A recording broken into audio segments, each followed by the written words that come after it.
नमस्कार साथियों, क्या आप कल्पना कर सकते हैं कि एक भुजिया बनाने वाली कंपनी की मार्केट वैल्यू भारत के बाजार में इन मल्टीनेशनल कंपनियों जैसे पिज्जा हट, बर्गर किंग, केएफसी और डोमिनोज से भी ज्यादा हो सकती है। तो आज हम बात कर रहे हैं भारत की सबसे बड़ी स्नैक्स बनाने वाली कंपनी हल्दीराम के बारे में, जिसकी इस समय भारत के बाजार में मार्केट वैल्यू लगभग 90,000 करोड़ रुपए से भी ज्यादा हो चुकी है। तो कैसे इस कंपनी ने अपनी कामयाबी को छुआ और कैसे ये कंपनी जो है वो फर्श से लेके अर्श तक पहुंच गई, तो आज की वीडियो में हम इसी की कहानी बताएंगे। वीडियो के आखिर तक बने रहें, चैनल को सब्सक्राइब करें और वीडियो को ज्यादा से ज्यादा शेयर करें। तो चलिए आज की वीडियो को शुरू करते हैं। तो आज हम बात कर रहे हैं भारत की सबसे बड़ी स्नैक्स बनाने वाली कंपनी हल्दीराम के बारे में। तो इसकी शुरुआत राजस्थान के बीकानेर में वर्ष 1937 में हो गई थी और इसके संस्थापक थे गंगा बिशन अग्रवाल जी। वैसे तो उनका ये एक पैतृक कारोबार था और उनके पिता भी इसी भुजिया के कारोबार में लगे हुए थे। चूंकि बीकानेर में दूसरे लोग भी भुजिया बनाया करते थे, तो इसलिए लाला बिशन जी को जो है इस बात का एहसास हुआ कि दूसरे लोगों की भुजिया में और इनकी भुजिया में कोई खास डिफरेंस अंतर नहीं आ रहा, ना ही स्वाद में और ना ही क्वालिटी में। तो ये समय समय पर इन्होंने अपनी इस भुजिया के साथ अलग अलग तरीके के एक्सपेरिमेंट प्रयोग करने शुरू कर दिए।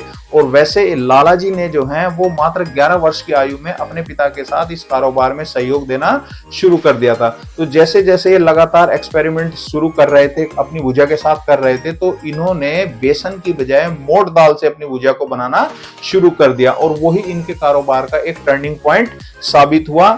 और इसी प्रयोग से इन्होंने अपनी भुजिया में एक करकरापन और स्वाद को इन्होंने ला दिया, जिसके आज भारत में नहीं लगभग 80 से ज्यादा देशों में लोग दीवाने हो रहे हैं। और इसी हल्दीराम के प्रोडक्ट लगभग जो है दुनिया के 80 देशों में बिक रहे हैं। तो आज हम हल्दीराम के बारे में क्यों बात कर रहे हैं? हम इसलिए बात कर रहे हैं कि हाल ही में हल्दीराम के 10% शेयर जो हैं वो सिंगापुर की एक कंपनी टेमासेक ने खरीद लिए हैं और लगभग 8,730 करोड़ रुपए में इसके शेयर खरीदे गए हैं। आप विश्वास भी नहीं करेंगे कि एक भुजिया बनाने वाली कंपनी के इतने बड़ी राशि में इस शेयर जो हैं वो बिके हैं। तो इसीलिए जो है हम ये कह रहे हैं कि ये कंपनी जो है वो फर्श से लेके और अर्श तक जो है वो कैसे पहुंच गई, इसकी कहानी बड़ी ही रोचक है। तो बिशन चंद अग्रवाल जी जो थे, उन्होंने अपनी भुजिया के साथ जो है ये जो प्रयोग किए, इन प्रयोगों से ही उन्होंने एक अलग लीग से हटकर जो है अपने प्रोडक्ट को मार्केट में एस्टेब्लिश किया।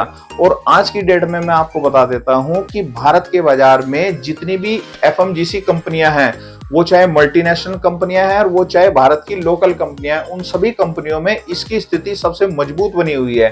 तो अगर हम बात करें दूसरी मल्टीनेशनल कंपनियों की भी, तो डोमिनोज जिसका लगभग जो है 39,000 करोड़ रुपए का बिजनेस है, पिज्जा हट और बर्गर किंग जिसका लगभग जो है वो 13,000 करोड़ रुपए का बिजनेस है। और इसके बाद जो है जो डोमिनोज हैं, डोमिनोज भी भारत में जो है वो लगभग जो है 39,000 करोड़ रुपए के बिजनेस के ऊपर टिका हुआ है। लेकिन इन सभी एफएमजीसी कंपनियों में हल्दीराम जो है वो टॉप के ऊपर है और लगभग 90,000 करोड़ रुपए के कारोबार के ऊपर ये टिकी हुई है। तो हम आज इसलिए इसकी बात कर रहे हैं कि लोग ये कहते हैं कि भाई काम छोटा है, बड़ा है। भारत में एक ऐसी मानसिकता बन गई है कि अगर आप किसी को इस तरीके का कारोबार करने की आप किसी को मोटिवेट करें, तो भारत में खास तौर से मध्यम वर्ग में एक इस तरीके की मानसिकता लोगों में और खास तौर से पेरेंट्स में बन गई है कि ये काम छोटा है, ये काम बड़ा है। तो आज हम जो है वो इस कंपनी से, इस पूरे के पूरे जो है सफर से ये सीख सकते हैं कि कोई भी काम छोटा और बड़ा नहीं हो सकता है। और भारत की अगर मैं स्नैक्स इंडस्ट्री की बात करूं, तो लगभग जो है वर्ष 2023 में 49,000 करोड़ रुपए की भारत की स्नैक्स इंडस्ट्री थी, जो कि आज लगभग 2025 में है ये 54,000 करोड़ रुपए की हो चुकी है। और अनुमान ये लगाया जा रहा है कि वर्ष 2032 तक यही स्नैक्स इंडस्ट्री जो है वो लगभग जो है 95,000 करोड़ रुपए की हो जाएगी। तो इसीलिए आज हम क्यों इसकी बात कर रहे हैं? हम इसलिए बात कर रहे हैं कि अगर कोई आपसे ये कहे कि ये काम छोटा है, ये काम बड़ा है, तो आप उसको जो है ये एक तस्वीर दिखा दे। ये जो तस्वीर है ये 1937 की है।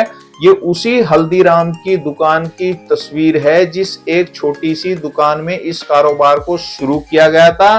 और गंगा बिशन अग्रवाल जी ने जो है वो एक छोटी सी झोपड़ी नुमा दुकान में इसकी शुरुआत की थी और उन्होंने लिखा था कि हल्दीराम भुजिया वाला। तो इस हल्दीराम भुजिया वाला का उस समय किसी ने ये नहीं सोचा होगा कि ये कंपनी कह लो इसको, या ये जो एक कारोबार है छोटा सा, ये एक समय पर जाकर जो है कहां पहुंच जाएगा कि 90,000 करोड़ रुपए की इसकी वैल्यू बन जाएगी और बड़ी मल्टीनेशनल कंपनियां भी इसको खरीदने के लिए लाइन में लगेंगी।